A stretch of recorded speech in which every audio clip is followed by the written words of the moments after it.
చేశారు కదా, మరి వాళ్ళ మీద కూడా ఎలాంటి దాడులు చేయమని మీరు మెసేజ్ ఇస్తూ ఉన్నారు. ఎందుకు మీ అధినేత అయిన చంద్రబాబు నాయుడు గారి కుటుంబంలో కూడా ఆడోళ్ళు ప్రచారం చేశారు కదా, మరి వాళ్ళ మీద కూడా ఎలాంటి దాడులు చేయండి అని మీరు మెసేజ్ ఇస్తూ ఉన్నారా? ఎలాంటి సందేశాన్ని మీ అనుచరులకి ప్రజలకి మీరు ఇస్తూ ఉన్నారా అని నేను అడుగుతూ ఉన్నాను. అసలు ఇది ప్రజాస్వామ్య దేశం. అసలు మీరు నేను చూశాను చాలాసార్లు పేపర్లలో, ఎన్నికల టైంలో పేపర్లలో, సోషల్ మీడియాలో 10 సార్లు కంటెస్ట్ చేస్తున్నారు అయ్యన్న పాత్రుడు గారు, సీనియర్ అనేసి అనుకుంటూ. అంటే మీ సీనియారిటీ ఒక ఒంటరి మహిళ మీద దాడి చేయడానికి ఉపయోగించారా? ఇదా మీ హీరోయిజం అని నేను అడుగుతూ ఉన్నాను. ఎంత దారుణంగా మీరు దిగజారిపోవాలా ఓట్ల కోసం? అంటే మీకు ఎగ్నిస్ట్ చేశారు అని చెప్పి ఎంత దారుణంగా మీరు దిగజారిపోయారా? ఎంత సీనియర్ అని చెప్పుకుంటారు కదా, మీ జూనియర్స్ కి మీరు ఇదే నా సందేశం ఇస్తూ ఉన్నారని నేను అడుగుతూ ఉన్నాను.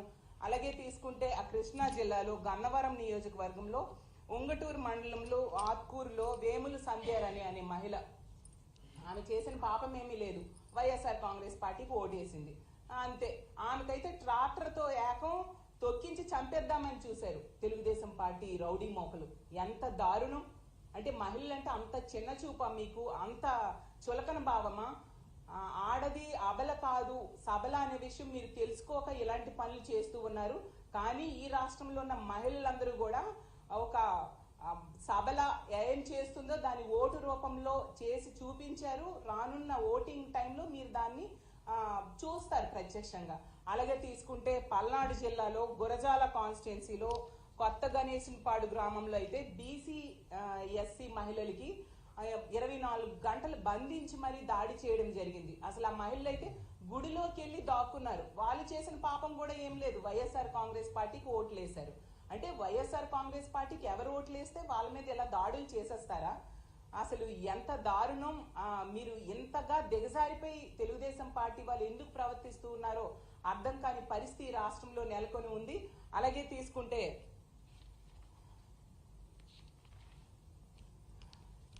ఇన్ని రకాలుగా రాష్ట్రంలో ఎక్కడ చూసినా కూడా మహిళల మీద దాడులు చేస్తూ మీరు మీ సునకానందాన్ని పొందుతూ ఉన్నారు.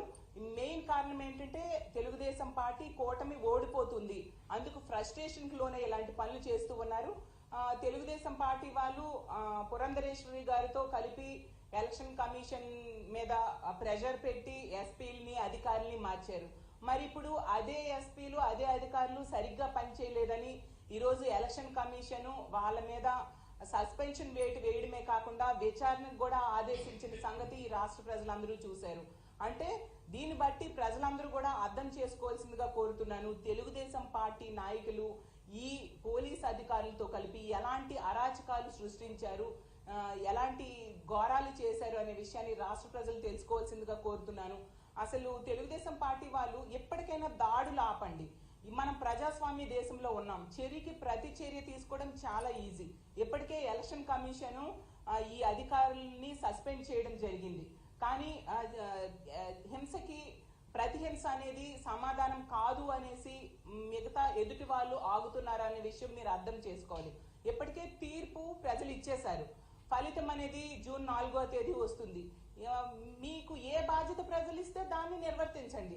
అది మానేసి ఇలాంటి హింసకి పురికొల్పడం ఎంతవరకు సమంజసమని మిమ్మల్ని నేను ప్రశ్నిస్తూ ఉన్నాను. అసలు ఈ దాడులకి హింసకి ముఖ్యంగా మహిళల మీద దాడులు చేయడము, హత్యాయత్నాలు చేయడము వీటన్నిటికీ ముఖ్య కారణం ఖచ్చితంగా చంద్రబాబు నాయుడు గారి డైరెక్షన్ అని నేను బలంగా నమ్ముతూ ఉన్నాను. రాష్ట్ర ప్రజలు కూడా బలంగా నమ్ముతూ ఉన్నారు. ఎందుకంటే చంద్రబాబు నాయుడు గారు మహిళలంటే గౌరవం లేదు, మహిళల్ని ఎన్నో హామీలు ఇచ్చి మోసం చేయడం జరిగింది. అతను అధికారంలో ఉండేప్పుడు మనం చూసాం మహిళలకి రక్షణ లేని పరిస్థితి ఉండేది. ఒక రిషితేశ్వరి విషయం తీసుకున్నా, ఒక వనజాక్షి విషయం తీసుకున్నా, అలాగే మన పెందుర్తిలో ఒక గిరిజన మహిళకి జుట్టు పట్టుకొని ఈడ్చి కొట్టిన సంగతి మనం చూసాము. అలాగే కాల్ మనీ సెక్స్ ర్యాకెట్ లో ఎంతమంది తెలుగుదేశం పార్టీ గోండాల దౌర్జన్యాలకి మహిళలు బలయ్యారో చూసాము. అలాగే ఏకం చంద్రబాబు నాయుడు గారు అతను స్వయంగా కోడలు మగబిడ్డను కంటానంటే అత్త వద్దంటుందా అని ఆడపిల్ల పుట్టుకునే అవహేళన చేసిన వ్యక్తి అతను. అతని దగ్గర మహిళలకి ఏం గౌరవం ఉంటుంది, మహిళలకి ఏమి రక్షణ ఉంటుంది ఆ విషయం మహిళలకు కూడా తెలుసు. జగనన్న నాయకత్వంలో జగనన్న ముఖ్యమంత్రిగా మరో 30 ఏళ్ళు ఈ రాష్ట్రాన్ని పరిపాలించాలని బలంగా కోరుకుంటున్నారు. తెలుగుదేశం పార్టీ నాయకులు ఎప్పటికైనా ఈ దాడులు ఆపాల్సిందిగా కోరుతున్నాను. ఎలక్షన్ కమిషన్ కూడా నేను కోరుకునేది ఏంటంటే ఖచ్చితంగా ఈ దాడులు చేసిన వాళ్ళ మీద కఠిన చర్యలు తీసుకోండి.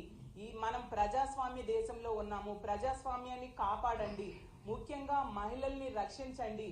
మహిళలు అంటే వాళ్ళు బలహీనులు అని భావించొద్దు, వాళ్ళు ఆది పరాశక్తులు అనే విషయాన్ని గుర్తించాల్సిందిగా కోరుతూ ఉన్నాను.